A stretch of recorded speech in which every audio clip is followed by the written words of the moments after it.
de l'Assemblée nationale. Monsieur le rapporteur. Merci, Madame la Présidente. Je voudrais dire quelques mots de réaction sur les interventions qui ont eu lieu.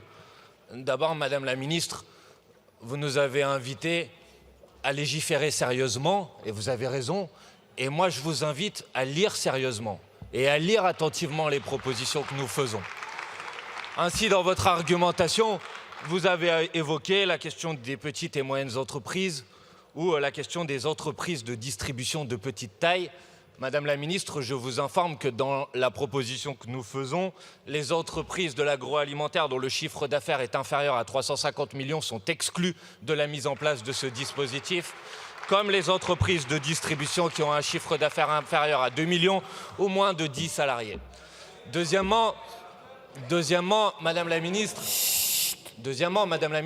vous nous avez reproché de proposer cette proposition de loi sans nous être intéressés, par exemple, à son éventuel problème de constitutionnalité. Là aussi, Madame la Ministre, vous dites quelque chose de totalement inexact, puisque précisément, si nous proposons de mettre en place à la fois un dispositif qui rentre en vigueur en 2024 et ensuite un dispositif qui pourrait s'activer dans des dispositions économiques particulières, c'est justement pour qu'il puisse être constitutionnel. Comme il est permis de bloquer les prix dans des situations économiques exceptionnelles, et il est possible d'avoir des dispositifs d'encadrement des marges dans des situations économiques exceptionnelles.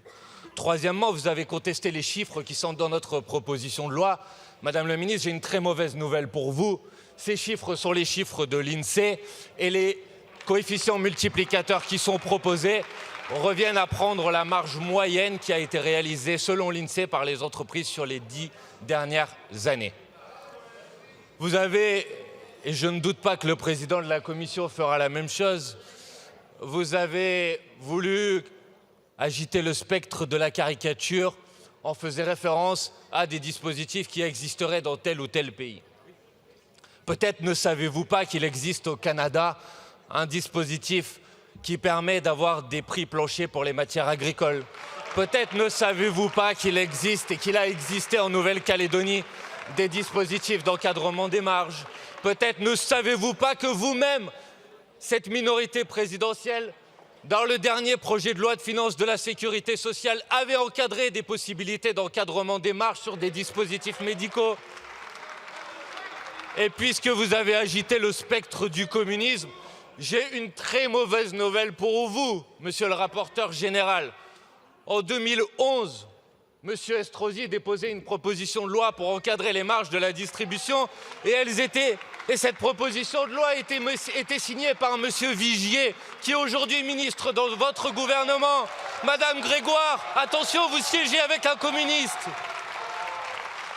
Attention, vous êtes dans une majorité qui a, dans le projet de loi de finances de la sécurité sociale l'année dernière, mis en place des dispositifs d'encadrement des marges. Donc soyez un petit peu cohérents, je pense que ça ferait du bien à la discussion. Enfin, je voudrais dire à monsieur Izard qui est intervenu tout à l'heure, je ne sais pas si lui a eu pour objectif de faire sa propre capsule vidéo, mais finalement son intervention était assez significative de votre manière de penser. Effectivement, dans les auditions, les représentants de la grande distribution se sont opposés à l'idée que nous allions encadrer les marges de la grande distribution. Effectivement, dans les auditions, les représentants de l'industrie agroalimentaire se sont opposés au fait qu'on allait encadrer les marges de l'industrie agroalimentaire. Mais, chers collègues, les représentants de l'industrie agroalimentaire, le représentant de la distribution, ce n'est pas le peuple français. Et votre responsabilité, c'est d'agir pour le peuple français, pas d'agir pour défendre les intérêts de certains acteurs économiques. Et vous n'avez pas oublié, et si vous l'avez oublié, je vous le rappelle, et je m'arrêterai là-dessus, qu'hier, 4 associations de consommateurs, les 4 associations de consommateurs principales de ce pays, vous ont demandé d'agir enfin pour avoir plus de transparence et pour faire en sorte de lutter contre les marges excessives. Donc plutôt que la caricature, non mais monsieur Kasbarian, pour la transparence et pour faire en sorte d'agir enfin contre les marges excessives. Donc, Madame la Ministre, vous êtes opposée à notre proposition de loi, je l'entends très bien. J'attends de savoir qu'est-ce que vous proposez comme proposition alternative pour faire enfin votre travail. Merci, monsieur le rapporteur. Je vous informe que sur le vote des sous-amendements 53 et identiques, je suis saisie par le groupe Renaissance d'une demande de scrutin public. Le scrutin est annoncé dans l'enceinte de l'Assemblée nationale. Monsieur le président Kasbarian, vous avez